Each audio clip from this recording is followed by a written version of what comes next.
When I think of how he came so far from glory, came and dwelt among the lowly, such as I, to suffer shame and such disgrace, and on Mount Calvary take my place. Then I ask myself the question, who am I? Who am I that a king would bleed and die for? Who am I that he would say, not my will, thine, Lord? You know the answers I may never know. Why he ever loved me so, to an old rugged cross he would go. For who am I? Well, I'm reminded of the words, I'll leave you never, if you'll be true. I'll give to you life forever. Now I wonder what I could have done to deserve God's only Son to fight my battles until they won. For who am I?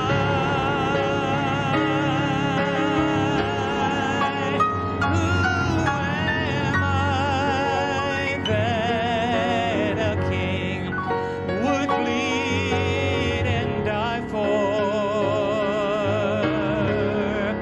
Yes, who am I that he would pray, not my will, thine, Lord? You know the answers I may never know.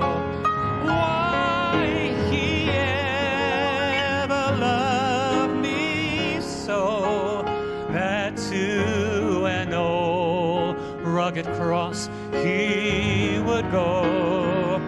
Yes, to an old rugged cross he would go. Yet to that old rugged cross he did go. For who am I?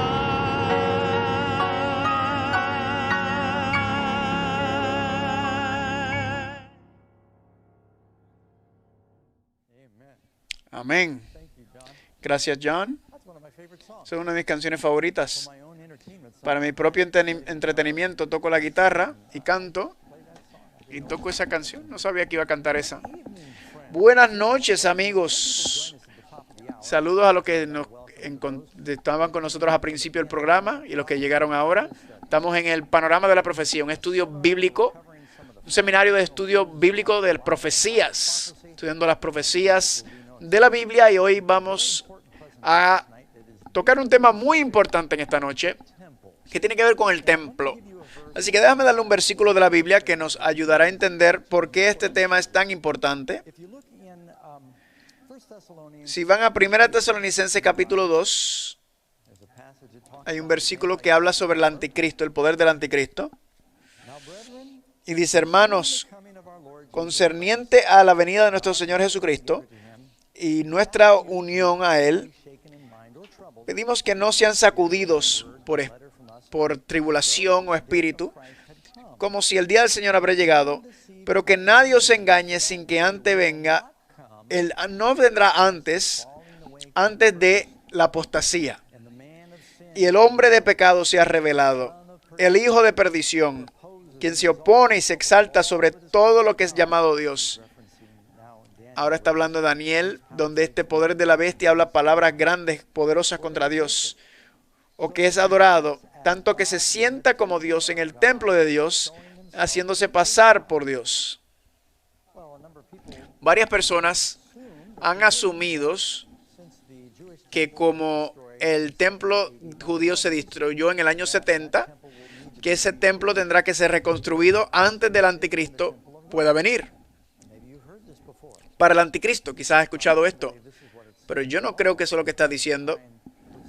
Voy a tratar de presentar la evidencia bíblica de que va a ser esto claro. ¿Qué es el templo donde se sentará el anticristo? Vamos a entrar en nuestra lección y como siempre se llama el diseño divino y vamos a estar hablando del templo de Dios en la profecía, pero primero tenemos que regresar un poco. La historia se basa en Éxodo capítulo 24, 1 al capítulo 25, 9. Creo que la mayoría conoce que cuando Moisés fue al faraón y le dijo, deja a mi gente ir, el faraón no quería que se fueran, sino por medio de varias plagas fue forzado a dejar al pueblo de Israel irse. Dios los sacó por el desierto y los egipcios vinieron y Dios cerró, lo había abierto el mar rojo, había este pilar de fuego que los dirigía por medio del mar, protegiéndolo de los egipcios. Y la Biblia dice que fueron al otro lado, pero en vez de ir al otro lado, hacia el norte, Dios los llevó al Sinaí, al monte Sinaí, el monte Horeb, y ahí le dio los 10 mandamientos. Pero Moisés estaba en el desierto 40 días y 40 noches. Toma 40 días y 40 noches, toma los 10 mandamientos. No solamente estaba recibiendo los 10 mandamientos, sino que le dio muchas instrucciones. Y había muchas leyes, muy buenas leyes. No solamente las leyes ceremoniales, sino también las leyes civiles. No sé si ustedes saben, muchas de las leyes en el mundo, en el sistema judicial del mundo, están basadas en las leyes fundamentales que se le dio a Moisés en el monte Sinaí. Leyes sobre la propiedad.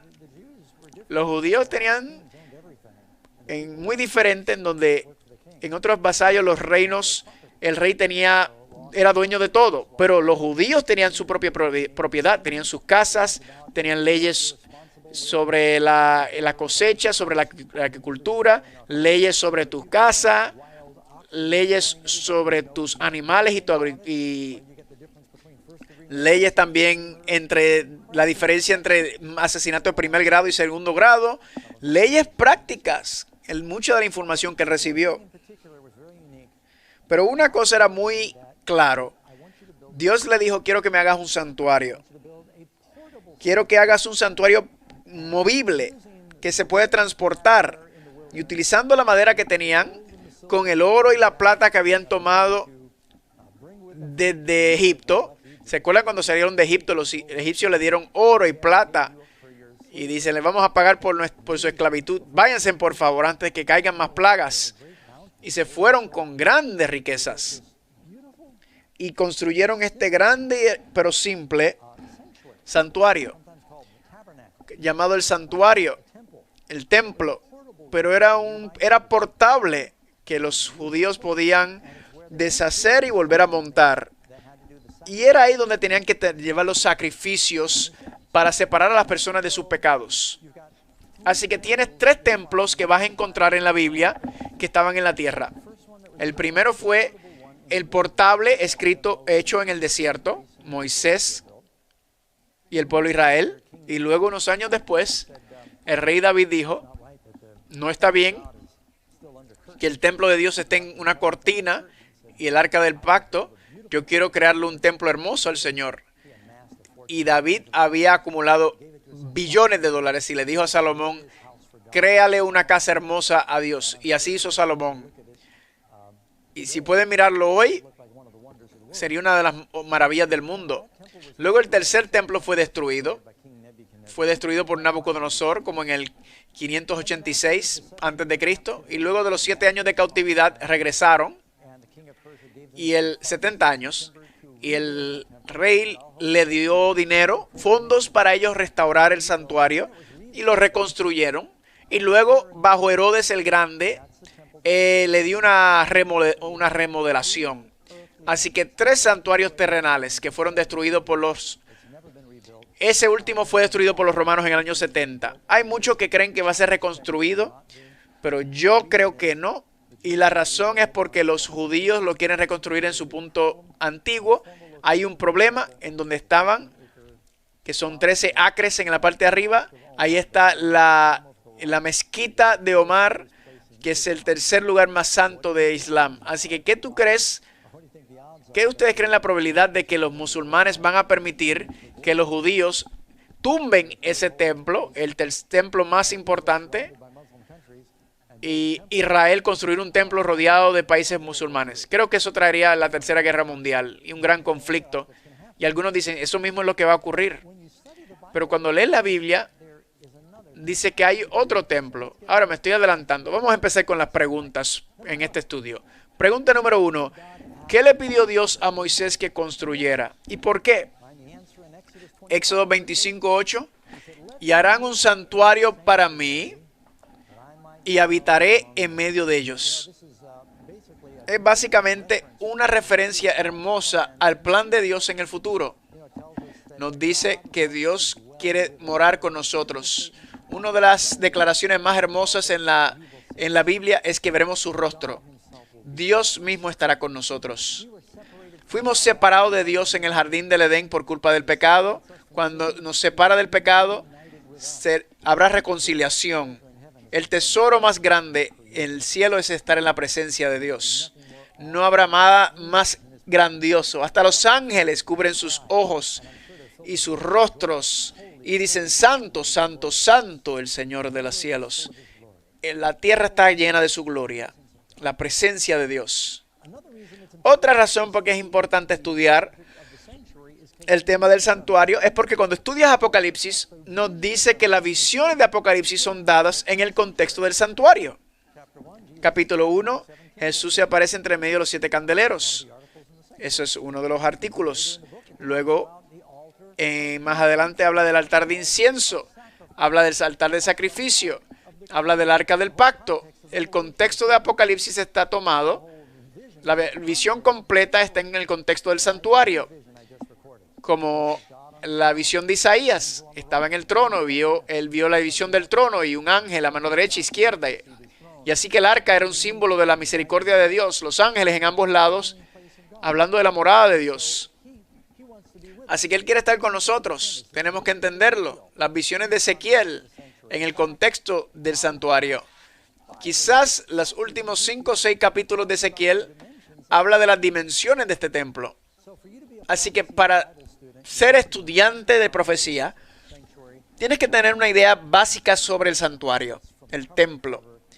Está en todas partes de la Biblia, empezando desde Éxodo, pero el resto de la Biblia, el santuario se menciona consistentemente. Y de hecho, cuando Jesús habla de la segunda venida, le estaba mostrando a los discípulos y le dijo, mira estas piedras preciosas.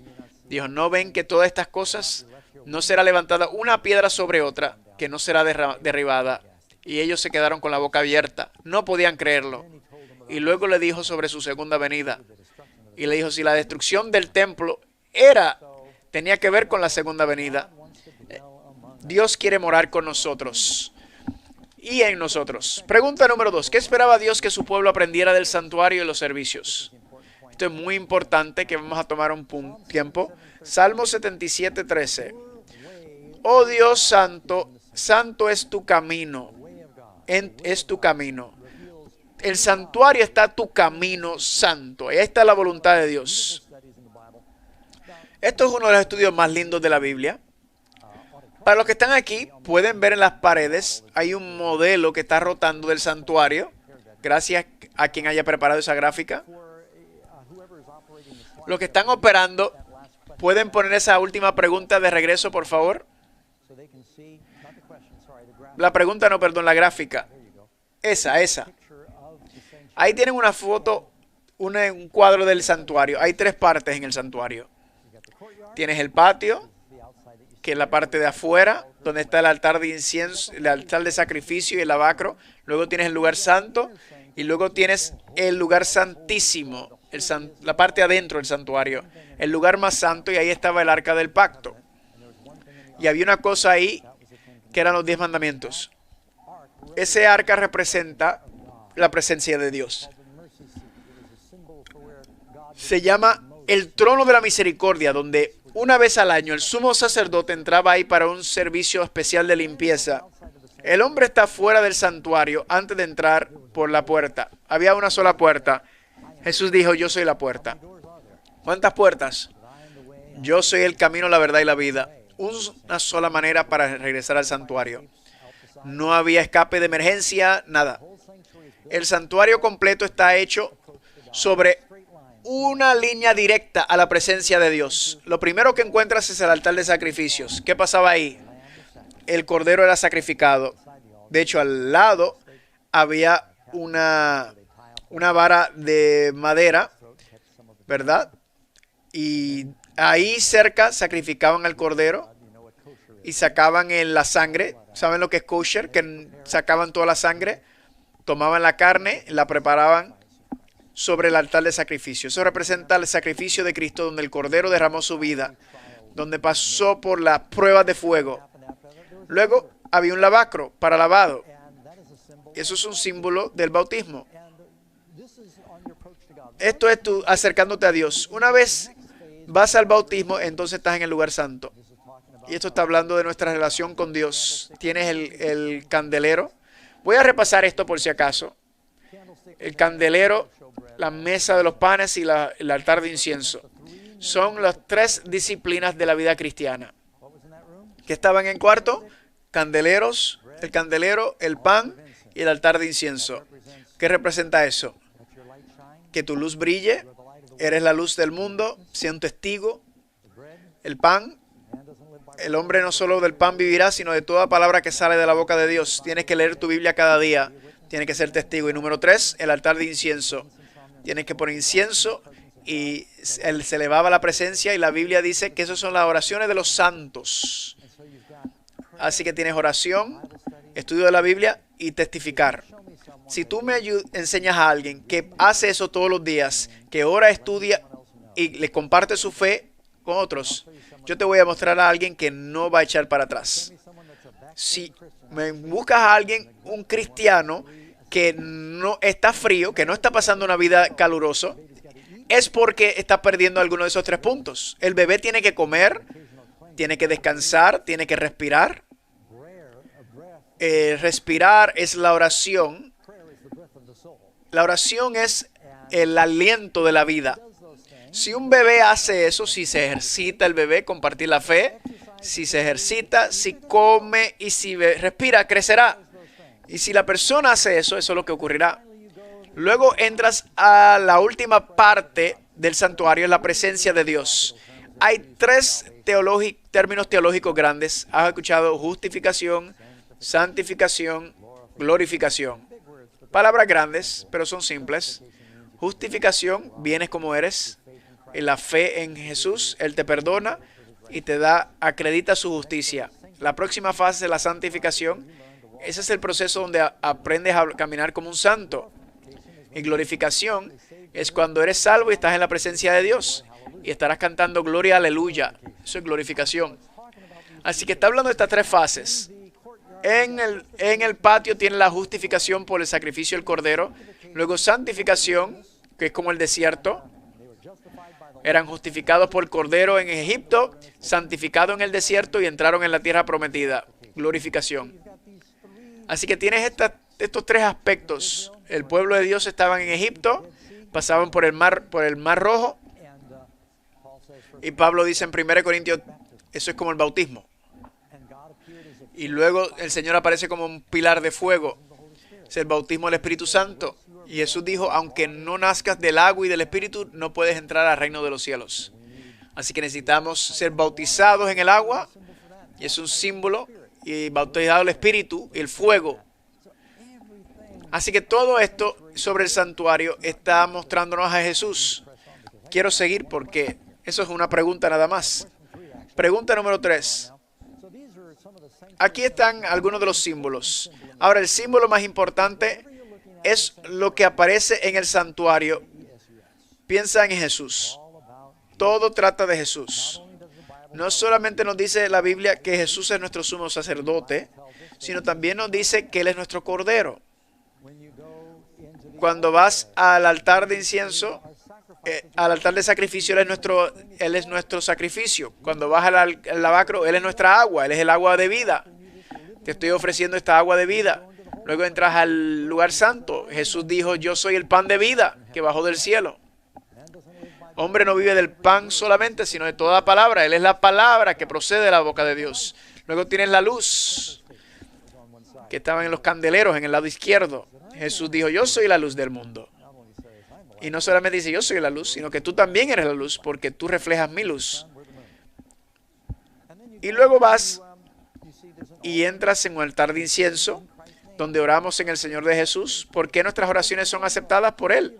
Y luego entras al lugar santísimo, solo hay una cosa ahí, el arca, esa caja de oro. Y dentro del arca estaba, ¿qué? Los 10 mandamientos, escrito en tablas de piedra. Jesús dijo, aquel que oye eso y que los hace, es como el hombre sabio que hace su casa sobre la roca. Cristo y su verdad, Jesús, la roca de las edades. Así que todo lo que vemos en el santuario, Jesús es el sacerdote, es el cordero, es la luz, es el agua, es el pan. Él es todo. Todo trata sobre Cristo. Por eso dice, tu camino es en el santuario. El santuario no es solo una estructura, sino que está revelando quién es Él. Pregunta número 3. ¿Dónde obtuvo Moisés los planos del santuario? ¿Se lo imaginó? ¿Lo soñó? Noten lo que dice Éxodo 25:40. Y pon tu atención en hacerlos igual al modelo que te mostraron en el monte. ¿Quién estaba con Moisés en el monte que le dio el patrón? Josué se tuvo que quedar abajo, más abajo. Nadie subió con Moisés. Así que ¿quién le mostró eso a Moisés? El mismo que le dio los planos a Noé del arca. Es el mismo que le dio los planes del santuario. Era un diseño divino. Y no solamente este tabernáculo en el desierto, sino que Salomón, cuando lo construyó, misma proporción. Patio, lugar santo, lugar santísimo. Cuando lo reconstruyeron después del cautiverio babilónico, lo mismo. Patio, lugar santo, lugar santísimo. Altar de incienso, mesa de la propiciación. O sea, todo era igual. Todo era igual. Una razón por la cual los judíos tenían un problema construyendo el santuario era porque ¿qué era el corazón del santuario? Cuando entrabas al lugar santísimo, ¿qué había ahí? La presencia de Dios, porque todo es un contenedor para guardar la verdad de Dios. Los judíos era muy diferente del resto del mundo. Estaba basado en promesas, en las palabras. Que estas palabras estén en tu corazón y las mostrarás a tus hijos. Todo el santuario estaba construido alrededor de las palabras escritas por el dedo de Dios, los 10 mandamientos. Así que eres judío y quieres reconstruir un cuarto templo, el corazón del tabernáculo eran los 10 mandamientos. No están. Están perdidos. Qué bueno que si se encontraran, pero mucha gente se interesaría en la Biblia. Pero antes de que Nabucodonosor destruyera el templo, Jeremías y algunos de los sacerdotes, sabiendo que venía la destrucción, tomaron el arca y lo escondieron. ¿Dónde? Quizás en o alrededor de Jerusalén, quizás en alguna de las cuevas, ¿verdad?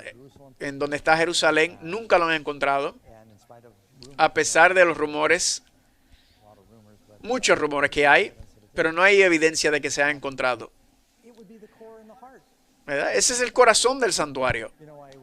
Saben, estaba mirando cuadros del templo de Salomón en línea y me acordé de que hay un pastor en Brasil y él gastó $300 millones construyendo una iglesia que es un modelo del santuario de Salomón construyó. Gastó $8 millones solamente trayendo piedras de Jerusalén. Tiene como un millón de pies cuadrados, 10,000 asientos. Recrearon el Arca del Pacto. Claro, no tienen los 10 mandamientos originales, así que pusieron uno al tamaño igual, réplica, con ángeles. Creo que es la iglesia más grande de Brasil, masivo. Pero trataron de hacer una réplica del santuario de Salomón. Pero ¿saben lo que falta? No tienen los 10 mandamientos escritos en piedras por el dedo de Dios.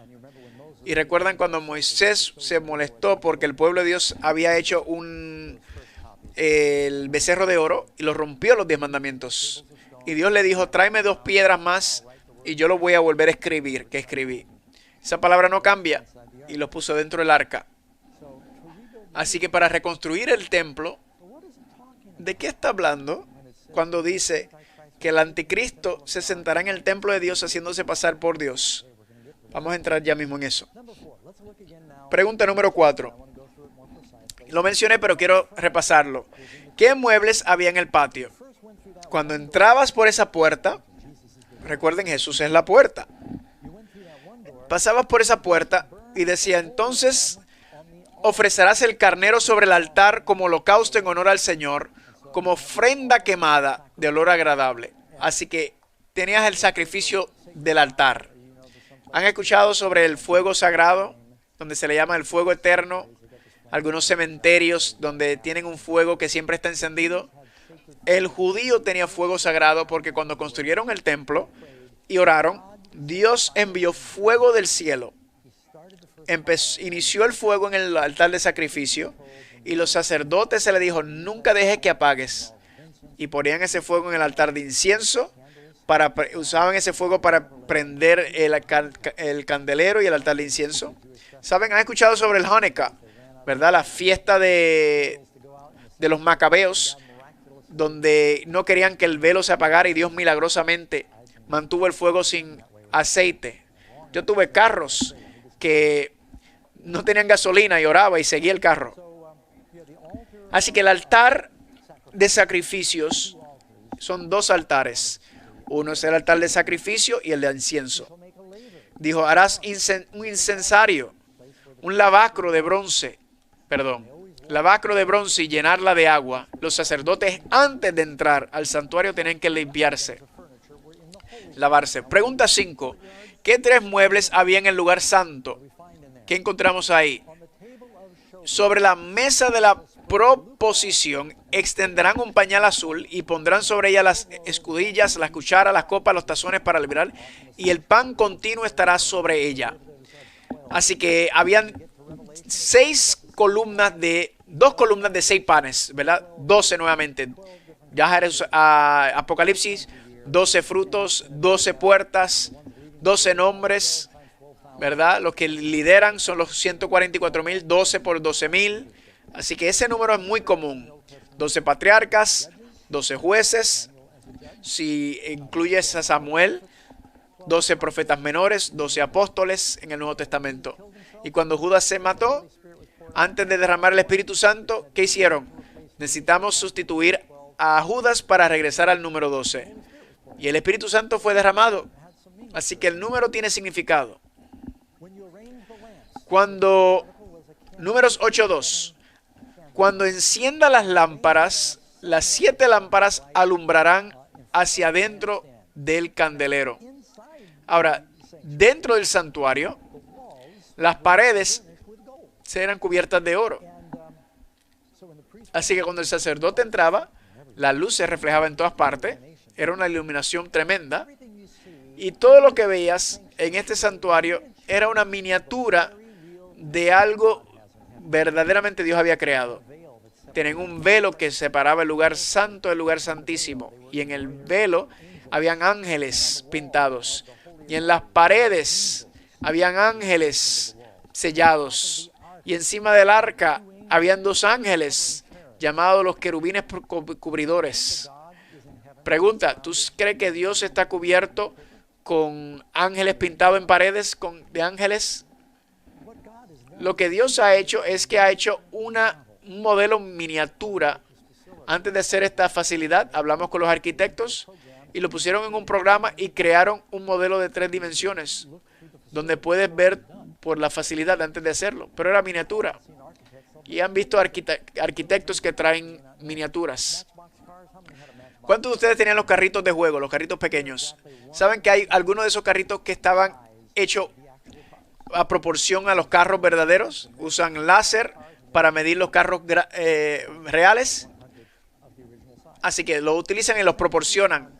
El santuario de la tierra es una miniatura hecho por hombre del verdadero santuario masivo que está en los cielos, en el paraíso. Dios no está sentado entre 2 ángeles de oro, sino son 2 ángeles verdaderos que dicen santo, santo, santo. Dios no tiene ángeles pintados en un velo en las paredes, sino tiene millones y millones de ángeles rodeándolo. La Biblia así lo menciona, una multitud de ángeles. Así que cuando piensan en el tamaño del cuarto que el sumo sacerdote entraba, podrías tirarle una piedra, era pequeñito. Pero si vas al cielo donde Dios se sienta en el trono, quizás sean 10 años luz de largo. Hay que pensar en la inmensidad. Este santuario es solamente un patrón del verdadero santuario en el cielo. Noten Éxodo 31. Así que tienes los panes, el pan de vida, la palabra de Dios, Cristo es la palabra. Tienes el candelero, deja que tu luz alumbre los mundos y no escondas tu luz. Y luego tienes el altar de incienso. Y esto es un símbolo de la oración. La Biblia dice orar sin cesar. Y ponían este incienso ahí y era olor agradable a la presencia de Dios. Ahora tengan en mente, cuando Salomón hizo el santuario, en su oración hizo algo que siempre debemos recordar. Él le dijo, Señor, hicimos esto para ti, pero los cielos no son aptos ni para aguantarte. ¿Qué casa podría construir un hombre para ti? Esto es simplemente donde puedes recostar los pies. ¿Sabían que Dios no cabía ahí? Me acuerdo cuando era niño, estaba con mis abuelos y vi este edificio raro que no era una casa. De hecho, era una iglesia o una sinagoga. Y le dije, abuela, ¿qué es ese edificio que está ahí? Ella dijo, esa es la casa de Dios. Y yo dije, wow, ¿Dios vive ahí? Y me quedé con la boca abierta. ¿Cómo cabe él ahí? En mi mente pequeña, mientras dice, si yo me metía en problemas, ahí nadie se iba a enterar, ¿verdad? Porque Dios está en todas partes. Así que pensar que Dios está... lo metieron y lo pusieron en esta pequeña caja. No es verdad. Es un lugar, el santuario, donde Jesús enseña el plan de salvación. ¿Qué artículo especial estaba en el lugar santísimo? Éxodos 26:34. Pondrás el propiciatorio sobre el arca del testimonio en el lugar santísimo. Así que este arca donde estaban los ángeles que se miraban, no solamente se señalaban, sino también tenían las cabezas recostadas como que mirando lo que estaba dentro del arca, que era lo más santo, lo más sagrado. Pregunta 7. ¿Qué había dentro del arca? Pregunta, contestación. Pondrás el propiciatorio encima del arca y en el arca pondrás el testimonio que yo te daré. Y noten lo que dicen Deuteronomio 10, 4 y 5. Y escribió en las tablas del conforme a la primera escritura los 10 mandamientos. Deuteronomio 10, 4 y 5. Ahora hicieron una película de Indiana Jones. Y hicieron parecer que el arca fue escondido en Egipto porque fue escondido por uno de los faraones. Eso es pura ficción. Y otros dicen, bueno, está en Etiopía. Les dije que la última vez que se menciona el arca fue con el rey Osías. Y justo después de Osías cayó a los babilónicos. El arca aún estaba en el templo en el tiempo de Osías. Porque Nabucodonosor, cuando sitió la ciudad, duró 2 años. Tenían bastante tiempo para hacer grande provisión. Y Jeremías el profeta le dijo a Sedequías, tu nación caerá, Jerusalén caerá, el templo será destruido, será quemado con fuego. Era muy explícito lo que iba a pasar y lo escondieron. Nunca lo han descubierto. Y hay muchas personas que han ido en expediciones. De hecho, yo estaba una vez en una cueva en Jerusalén y yo dije, quizás está aquí. Y es divertido pensarlo. Pero la gente se emociona en encontrar el arca del pacto, pero no ven el punto. Oh, si pudiéramos encontrar el arca, esa caja de oro, ¿qué artefacto sería? Sí, es verdad, sería tremendo artefacto. Pero lo que hizo el valor del oro, de la caja de oro, no fue el oro. Lo que lo hacía eran las piedras dentro de la caja. Y quizás pienses, ese es el tesoro que quiero. Si tienes una Biblia, tienes el tesoro. Las palabras que están en esa caja de oro están en tu palabra. Qué privilegio tener esas palabras en nuestras manos. Esto es más valioso que cualquier edificio de oro o caja de oro. Por eso Dios permitió que se destruyera el templo, porque si dejan de obedecerme, han escuchado la palabra, la paz, y Cabot, la presencia de Dios se apartó. Los filisteos una vez agarraron el arca del pacto porque estaban desobedeciendo, y Dios lo dijo, mi poder no está en un edificio, mi poder está en ti cuando vives de acuerdo a mi palabra. Y eso es lo que estaban siendo negligente. No es la caja, sino son las rocas en la caja, donde estaba la palabra de Dios, y Él quiere que esté en ti. Ahora, el santuario nos habla de Jesús, pero también sabes que tu cuerpo es templo de Dios. Y aún hay similitudes entre la estructura del santuario y tu cuerpo. Hay tres partes principales a la célula: la plasma, el núcleo, la pared. La Biblia dice que hay un altar que consumía. Tu cuerpo está constantemente consumiendo energía. Había un templo donde se guardaba. En tu cuerpo guarda energía, algunos más que otros. Hay un cordero. La Biblia dice que es una lámpara. La Biblia dice que el ojo es la lámpara del ojo. Había agua. Tienes un sistema de circulación que limpia. Y podemos seguir la ley con la presencia de Dios. Aquí está el lugar santísimo, aquí. Tu palabra escondido en mi corazón. Y la Biblia dice, así como piensas, ¿verdad? Está hablando el cerebro, no solamente el corazón. Tu palabra es en mi corazón para que yo no peque contra ti. Así que nuestro cuerpo también tiene similitudes con el santuario. Así que nos está diciendo todo sobre Dios. Aquí hay una parte que se pone muy interesante. Jesús dijo una vez, cuando estaba con los discípulos en Jerusalén, y algunos de los escribas y fariseos, dijo, destruye este templo hecho con manos, y en 3 días lo haré sin manos. Esa era la acusación principal que le trajeron a Jesús. 2 testigos que trajeron contra Jesús en su juicio. Este hombre dijo que destruirá el templo. Destruye el templo y en 3 días lo levantaré sin manos. Pero Juan dice que él habló de su cuerpo. Él no estaba hablando de un templo literal. Él dijo, me van a crucificar, destruyen este templo, tu cuerpo es templo del Espíritu Santo, y yo lo levantaré en 3 días. Levantaré y construiré uno sin manos. Y nació la iglesia. Le voy a dar algunos versículos. Si entienden esto, van a tener un poco de, wow, qué increíble es esto. ¿Cómo es que nunca vi esto? Dios tiene un templo todavía en el mundo. ¿No sabes tú que eres el templo de Dios? Dijo Pablo. La Biblia dice, tú y yo somos piedras vivas en el templo de Dios. Jesús es la piedra angular, la piedra principal. La iglesia se llama el cuerpo de Cristo y él dijo que su cuerpo es el templo. Noten esta profecía que dijo el rey David del profeta Natán. David quería construir el templo. Natán le dijo, tú eres un hombre que ha derramado mucha sangre.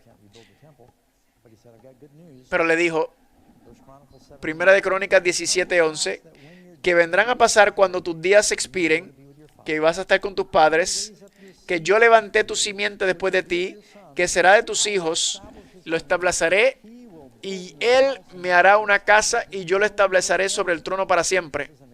Eso es un ejemplo de lo que llamas una profecía dual. David tuvo un hijo llamado Salomón que construyó un templo. Sí. ¿Duró para siempre? No. Pero David tuvo un hijo llamado Jesús. Jesús se le llama el hijo de David, que construyó un templo que durará para siempre. Su iglesia durará para siempre. Su pueblo tendrá vida eterna. Así que cuando el poder de la bestia se siente en el templo de Dios haciéndose pasar por Dios, dejemos de pensar en un edificio físico. ¿Es posible que el poder de la bestia se sienta sobre la iglesia, poniéndose en el lugar de Dios? En el lugar de Dios y tomando la autoridad de Dios. Piensen en otro templo, no en un templo físico, sino está hablando del templo de la iglesia. En su crucifixión, Jesús dijo, aquellos que destruyen el templo en 3 días, le dijeron a Jesús, destrúyelo en 3 días, sálvate tú mismo. Cuando Jesús salió del templo, dijo, vuestra casa es dejada desolada. ¿Saben que cuando Cristo empezó su ministerio, Él dijo, han hecho mi casa una casa de ladrones? Mi casa, la casa de mi Padre. Cuando los líderes religiosos lo rechazaron, Él salió y dijo, tu casa es dejada desolada, y fue destruida después. Y aunque Israel fue restaurada como nación, nunca ha sido restaurada. No tienen el arca del pacto. Ese era el centro de todo. La Biblia dice no solamente eso, pero tú y yo ahora somos sacerdotes. La Biblia dice que ya no somos extranjeros, sino somos de la casa de Dios. Nación de reinos, de reyes y sacerdotes. Damos sacrificios espirituales. Así que la iglesia es también un templo. Efesios dice que somos piedras vivas. Y aquí Efesios 2:19. Así que ya no eres extranjero ni peregrino, sino son parte ya de la casa de Dios y establecida sobre el fundamento de los apóstoles y profetas.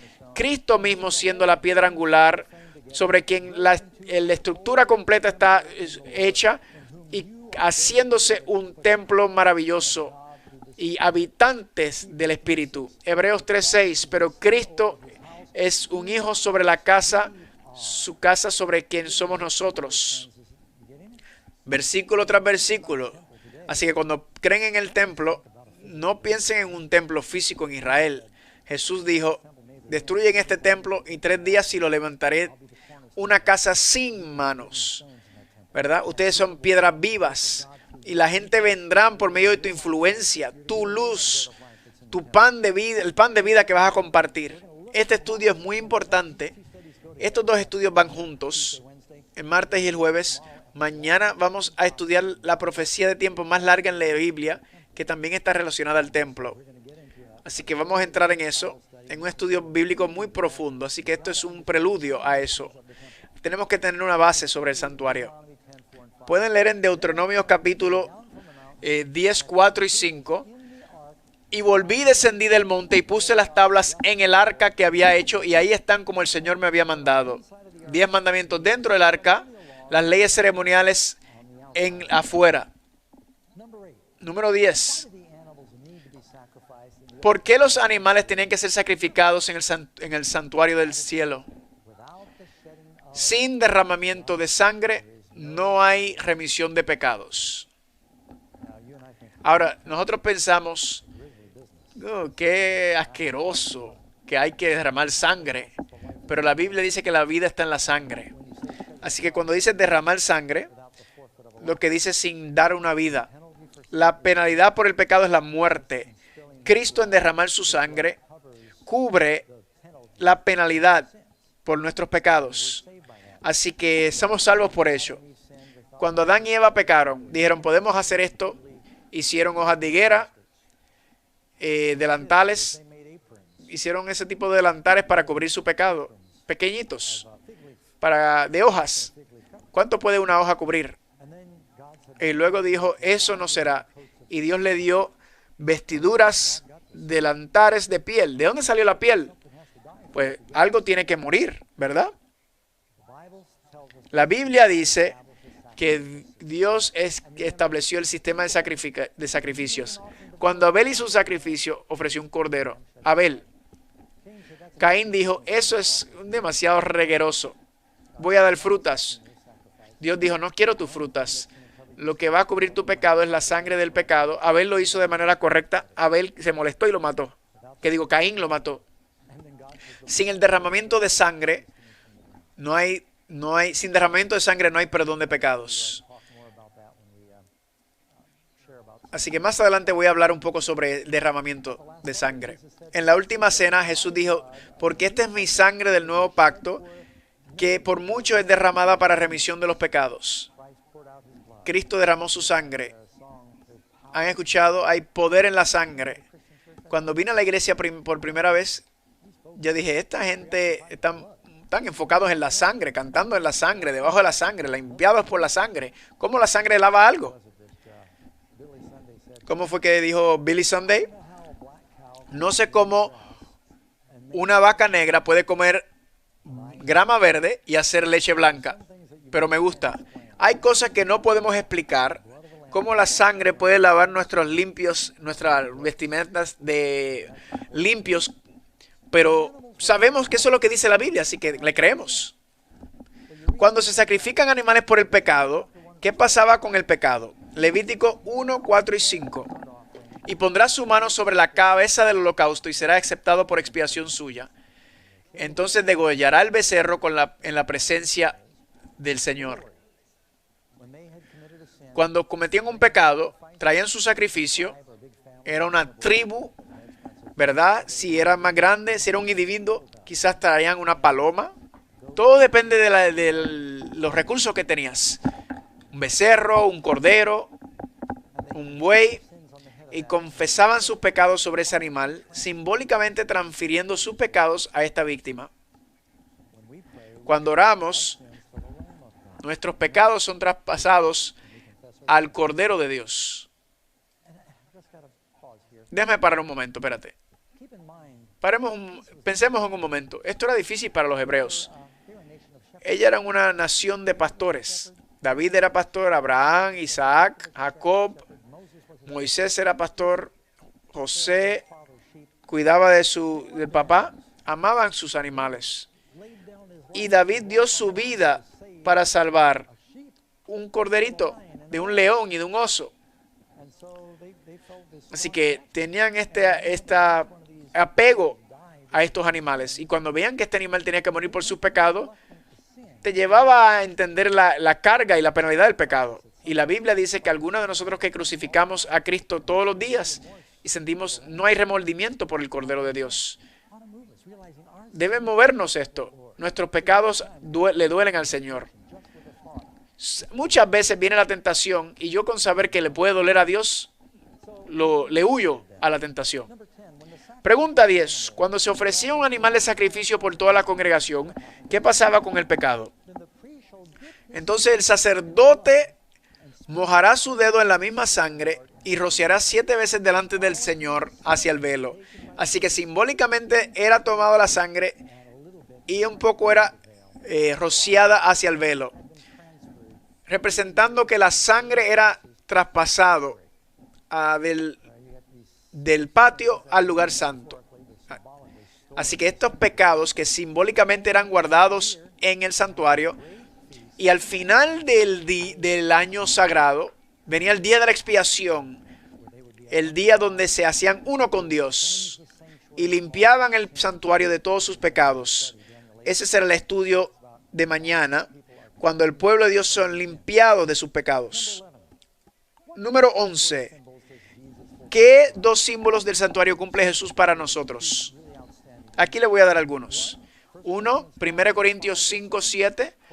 Porque nuestra Pascua, que es Cristo, ya fue sacrificado por nosotros. ¿Tenemos que sacrificar corderos para la Pascua? Todas las ceremonias fueron cumplidas en Cristo. Fueron figuras o sombras para enseñarnos quién es Jesús. Hebreos 4:14. Por tanto, teniendo un gran sumo sacerdote que traspasó los cielos, Jesús el Hijo de Dios. Piensen en esto. ¿Qué mensaje que Jesucristo, el mismo que murió por ti, está en la presencia de Dios, intercede por nosotros? Cuando le pides perdón, Él le muestra al Padre y dices, Padre, mi sangre por ellos. ¿Y cómo el Padre le puede decir que no? Porque Él dio su sangre por nosotros. ¿Qué 6 maravillosas promesas nos da la Biblia sobre la justicia que nos ofrece Jesús? Ahora vamos a pasar por esto rápidamente. Voy a usar letras del alfabeto para resaltar esto. Primera de Juan 1:9. Si confesamos nuestros pecados, Él es fiel y justo para perdonar nuestros pecados y limpiarnos de toda maldad. ¿Limpiarnos de cuánta maldad? De toda maldad. La sangre de Cristo es efectivo. Por ejemplo, el virus que hay por ahí, algunas vacunas reciben una, otras reciben 2. Ahora dicen que necesitas otras más. Tú vienes a Jesús y confiesas tus pecados y Él te limpia de todo. Toda injusticia. Una dosis. Te limpia de todo. Él cubrirá nuestros pecados pasados y nos considerará inocentes. Por la fe en su sacrificio somos sacrificados por Él. Naces de nuevo. Eres una criatura nueva. Tu viejo yo muere. Y eso es la clave para la felicidad en la vida cristiana. Es creer que yo morí, el viejo yo, la nueva persona nace en el Señor. Es muy difícil ofenderme porque el viejo pastor Doug murió.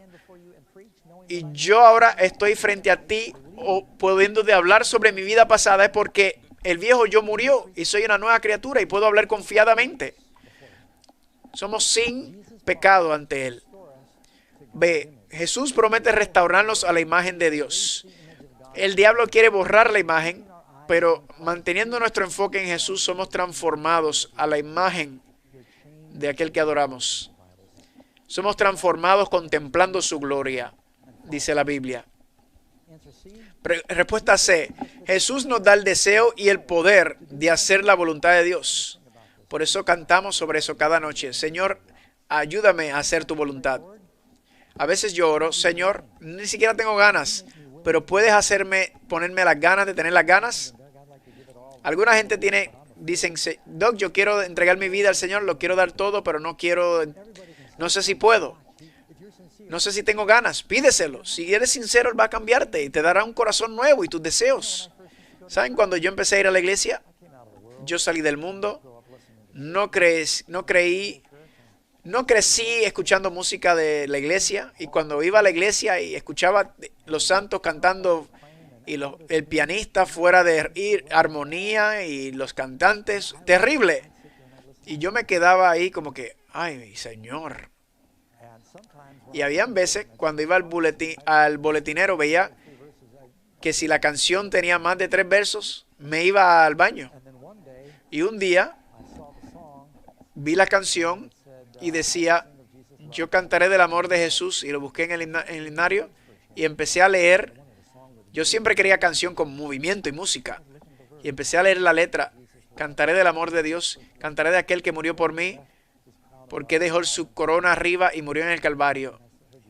Y después empecé a escuchar a los viejos cantándolo, y de su corazón, y por primera vez en mi vida empecé a llorar, sobre la palabra, y empecé a amar lo que odiaba y odiaba lo que amaba. Y ahora escucho esa música vieja del mundo y yo, no tiene nada de sentido. Pero los himnos están llenos de buena teología y esperanza. Letra D. Jesús nos ayudará a hacer solo las cosas que le agradan a Él, que le agradan a Dios. Estás en el desierto y estás aprendiendo, santificándote. 2 Corintios 5:21 enseña también la E, que elimina nuestra sentencia de muerte, dándonos crédito por su vida sin pecado y su muerte expiatoria. Letra F. Jesús asume la responsabilidad de ayudar a mantenernos fieles hasta su regreso. No importa cuántas veces caigas, Él sostiene su mano. Él nos levanta. Él es el autor y consumador de la fe. Pregunta 13. ¿Tiene la persona algún papel que desempeñar para llegar a ser justo? Mateo 7:21. No todo el que me diga Señor, Señor entrará en el reino de los cielos, sino el que hace la voluntad de mi Padre que está en los cielos. Él nos dará un corazón dispuesto a hacer su voluntad. Mientras más lo conoces, más lo amas, más querrás obedecerle. Número 14. ¿Qué ocurrió en el día de la expiación? En este último día sagrado, en el día judío. A veces le llamamos Yom Kippur, Este era el día donde todos se reunían. Pasaban varios días confesando sus pecados y arrepintiéndose. Los pecados han sido transferidos al santuario, pero ahora querían que fueran completamente separados para siempre. Así, iban por medio de esta ceremonia. Lo pueden leer en Levíticos 16:30. Porque en ese día se hará expiación por vosotros y seréis limpios de todos vuestros pecados delante del Señor. Y pasaban por este bello ritual que limpiaba al pueblo de sus pecados. Habían dos machos cabríos, el del Señor y el Azazel. Más adelante vamos a hablar de eso. Número 15. El antiguo día de la expiación prefiguraba una limpieza del santuario celestial. Ahora recuerden, hay dos santuarios. Hay un santuario en la tierra, que es la iglesia. ¿Dios todavía tiene un lugar de morada aquí? Sí, y también en el cielo. Jesús es nuestro sumo sacerdote, ofreciendo su propia sangre en el santuario celestial, en la morada de Dios. Así que vamos a encontrar una profecía que nos habla sobre dónde estamos en el tiempo conectados con la limpieza del santuario. Y creo que será un estudio muy emocionante. Así que esperemos que estén listos para eso. Aquí está el versículo, Hebreos 9:23. Fue pues necesario que la figura de las cosas celestiales fuesen purificados así, pero las cosas celestiales mismas con mejores sacrificios que estos. Lo celestial no es la sangre de corderos, sino es la sangre de Cristo mismo, que fue ofrecido por nosotros. Y amigos, y Él está ofreciendo eso para nosotros. El templo completo. Tu camino, Señor, está en el santuario. Quiere limpiarnos. La Biblia nos dice que la cruz de Jesús para en el medio como un obstáculo para nuestra destrucción. Jesús no nos puede obligar a ser salvos. Tenemos que escoger. Y yo nunca sé si la gente está viendo por primera vez en estos programas. Quizás la primera vez que estás aquí. No sé si has hecho esa decisión de decir, Señor, yo quiero confesar mis pecados. Yo quiero que sean lavados con la sangre del Cordero.